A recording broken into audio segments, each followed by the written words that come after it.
All right.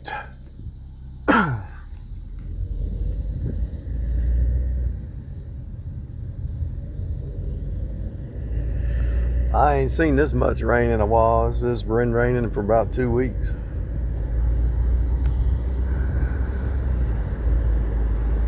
Check it out. Check this out. So when you sow some seeds or patterns, you're actually securing a pattern that's like unbreakable.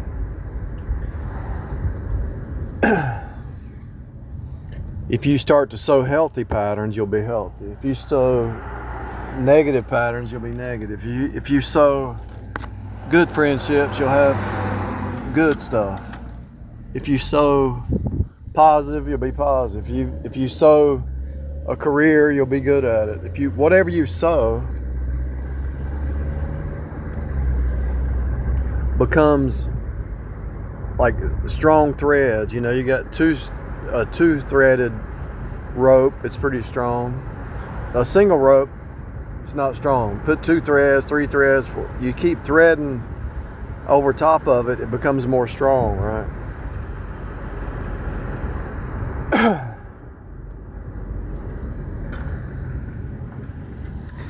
I'm trying to debate where I want to go eat.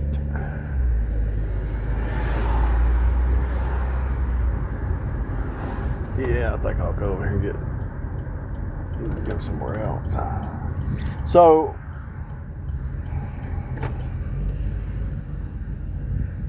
whatever you sow, you're going to reap. And what you quantum connect with, that's part of the sowing. And so, what you gaze upon, what you think upon, what you associate with, what you rub shoulders with, it becomes a strong thread, multiple threads, turns into a rope, you know. Not just a single cord, but multiple cords, threads, get stronger and stronger and stronger, right?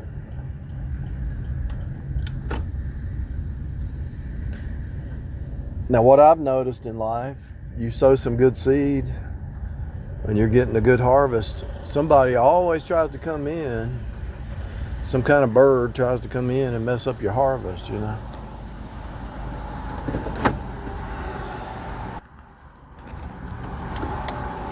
Some bird tries to come in and steal your harvest. Steal, kill, and destroy, right? You planted a lot of seed and you're getting ready to get that harvest, and there's always some birds. Yeah, let me get the chicken cube plate. What's your 2 size? Slaw, hush puppies. What else for you? Large water, extra ice. All right, will that be on? Yeah, throw a lemon in there, please. All right, it'll be $11.73. So you sow some seed, and it could be knowledge. It could be, you know, I know when I was going through the etymology, decoding this reality, I had a lot of people trying to distract me. Go do this, go here, go to the mountains, go to the beach, go here, travel. But God had put in my spirit to decode this place. Like that word civic right there. So everything look, civic flow. CIVIC.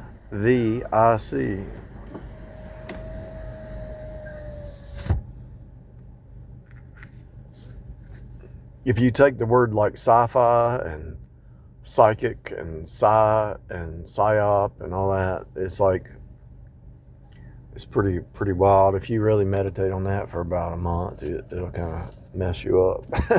it'll help you, but it'll also mess you up from the 3D. Okay, Jesus is the Word, right? So he spoke it all into existence. God is a spirit, but Jesus came down here and manifested. He manifested down here. Jesus is the image of the Godhead bodily, right? So, hold on. So Jesus is the Word, and the Word became flesh and dwelt among us. And so that tells you everything you need to know right there. Your mind is spirit. Be renewed in the spirit of your mind. So your mind is spirit. So the patterns that you sow in your mental realm, bringing every thought captive. So when you have a thought, like I took the day off, and I slept pretty late, and I was laying there and I was thinking, I got to get up and do a few things, but I was trying to procrastinate, and I saw myself procrastinating, and I told myself in the spirit of my mind, don't procrastinate, get up and do it. So I got up and did it, you know. Look at this. Checking the speed limit. Ain't that something?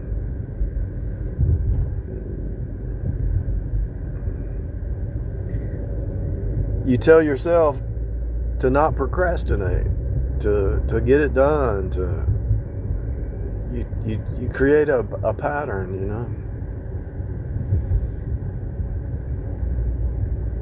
Even if you don't feel like it, your feelings don't matter. You do it, you make a decision in your mind and you do it, you know.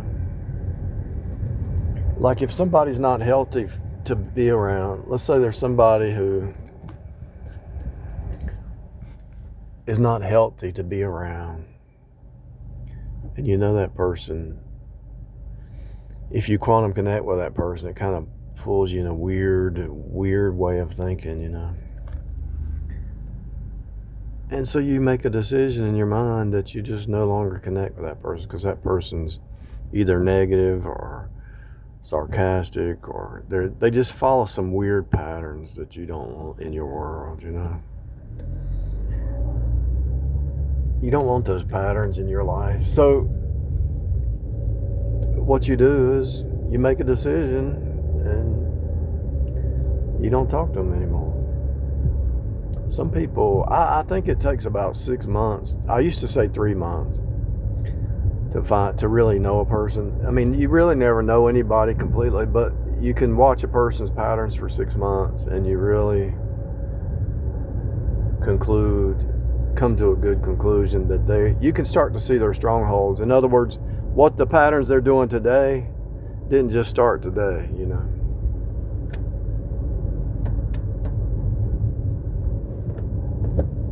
Those patterns didn't just start today.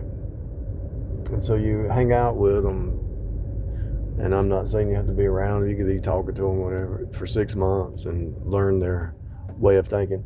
And especially if you see somebody who's contradicting himself all the time and lying. You see somebody lying all the time and contradicting themselves.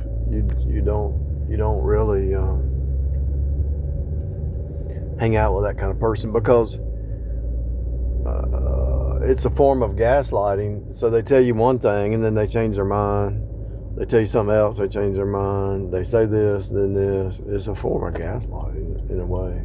It's lying. It's just lies, but future faking, gaslighting. They can't help it. They've lived that way for so long, it just becomes a part of them. And so you pretty much say, I'm going to disconnect from this person because it's unhealthy. If it's unhealthy patterns that you see in this person and you're quantum connecting with them on a regular basis, it's going to filter off onto you if you let it. And some people are strong enough to not even think about it, but sometimes you are being attacked without even knowing you're being attacked.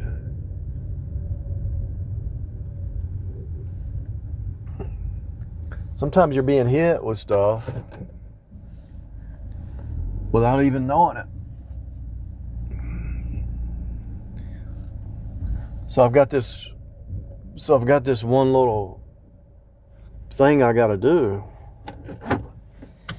at the other property, and it's kind of a big job, and I don't feel like doing it today, but I know if I go over there and get the tools, get set up, get the tools, get everything set up, the tools I need, and have and make sure I have everything I need, and I think through the process of how to do it.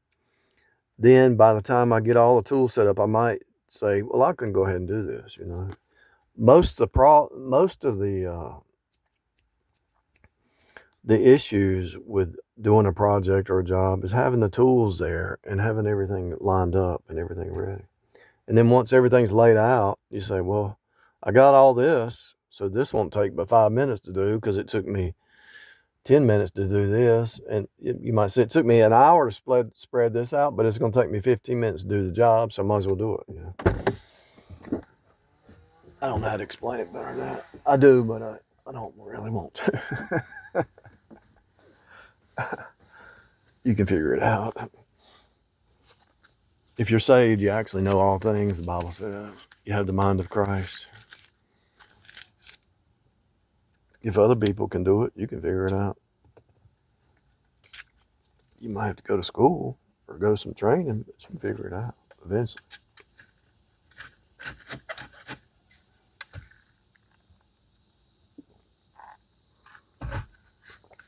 They filled that thing to the brim. Look at that. Can you put the straw in there? All right.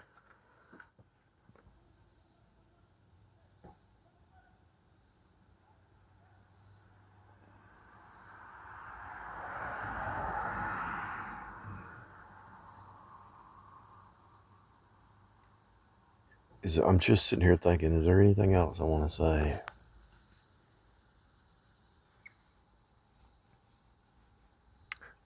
Do micro patterns. If you want to set a big pattern, do micro patterns. In other words, sometimes life hits you so much you can't even do anything. So to get back on track, do little micro patterns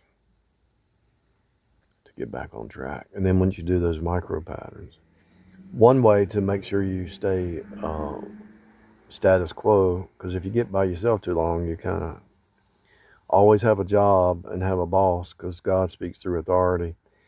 I don't care if they're evil or not. God will speak through authority. But if it's too bad, go get another job. But always have a job. Even if you have a business, do a part-time job or something, because being around different kinds of people pushes you higher. Let's say there's something that you in your mind, well, I can't do that. Well, you get around people doing it and you're watching them do it. They're getting it done. You're like, oh, yeah, I can do it, you know. And I'm just throwing some extremes here, but having a job will get you. I see a lot of people, like there's one across the street, she don't have a job, but her life is only certain people. But if you are around other people, it's going to force you to be human. It's going to force you to treat others the right way. But if you're just in a little small knit family and you have nobody around you, you think it's okay to be evil.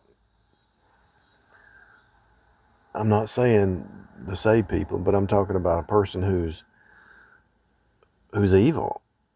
The reason they only have that small knit people because they don't want to be corrected. They don't want to be rebuked because they like the way they are. It's unhealthy. But if they can get that little flying monkey group, they don't have to change. I didn't say that exactly the way I wanted to, but let's say there's somebody who just has a small group around them and they have evil intentions and they don't want to change. They're trying to make copies of them around that little network of people, but when they are forced to change, when they're forced with other interactions, they could grow and step out of it. It's really, I'm hearing a lot of people say, when God knew you in the womb, I'm hearing a lot of this new understanding about God knew you in the womb. He's going to pull you out. I'm hearing that from multiple people. Trust God, because you really can't do it, but God is going to push you higher. He has a calling for your life. But these people who are evil around you, you can't hang out with them anymore. You got to start putting putting boundaries up and cutting people off. And it might be bloodline, it might be neighbors, it might be a coworker, it could be, you're just gonna have to push higher and cut some people off. It sounds like I'm being scattered, but I'm not. I'm just kind of being careful what I say. All right. However it resonates, take it. Take it how it resonates. Everything resonates different with everybody because everybody's at different levels on the path, different locations on the path.